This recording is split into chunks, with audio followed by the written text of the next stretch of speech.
Гледај сега каков пример и какви луѓе живееле порано. Гувернер на Кабул, Афганистан денешен, се викал Емир Дост Мухамед Кан, име негово. Емир Дост Мухамед Кан, така им се имињата, 3-4 имиња споени. Неговата држава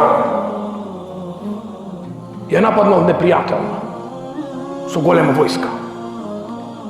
И овој Емир Дост Мухамед Кан припремил голема војска, и на чело на таа војска командант го поставил син му и го пуштил да ја брани татковината, да ја брани државата. И за кратко време, тогаш не било како сега, со брзи средства за информации, му доаѓа абер информација, вест од негови разузнувачи дека војската е поразена, а син му побегнал од воено поле и не се знае каде е. И доаѓа растажен човек кај жена му. Вика, жена, вика, имам лоша вест. Нашиот син, кога го поставив командант на војска, ми дојде абер дека е поразен на воено поле и тој побегнал од воено поле. Тоа вали не е точно. Не е точно, вика. Како не е точно? Од каде знаеш ти дека не е точно? Почекај, времето ќе докаже. Времето ќе докаже. Види, мајка која го познава најдобро човек. Таткото не ги познава доволно деца како што ги познава мајката. И после неколку дена се враќа синот здрав жив.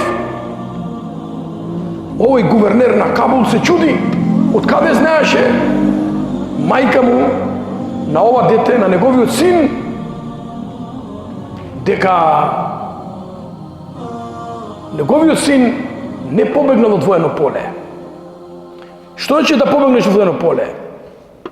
Еден од најголеми и најтешки гревови во вера. Најтешки гревови во вера, напишај и чтени во себе аль-мубикат.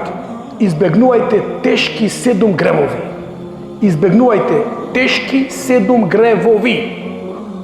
Ширк, магија, јадење харам, убивање бесправно на човек, јадење имот на јетим, клеветење на честна верничка и бегање од воено поле. Видиш, мусман, нема бегање од воено поле.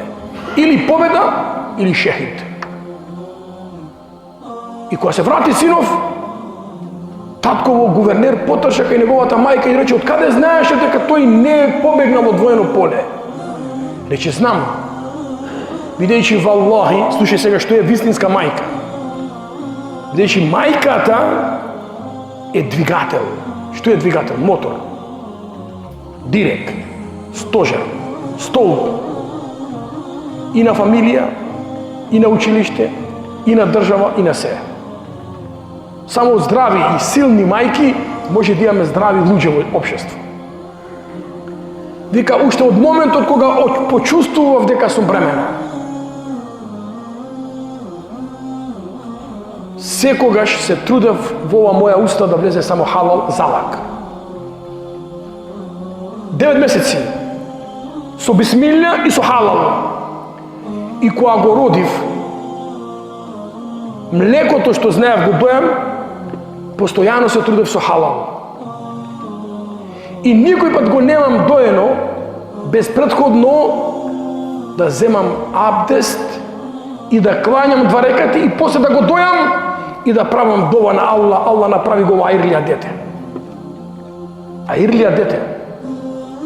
Бидејќи од храната која го прима детето од мајката, такво и тоа ќе биде. Ако од халал, халав ќе биде халав чедо. Ако биде со харам, тоа ќе биде харам заде.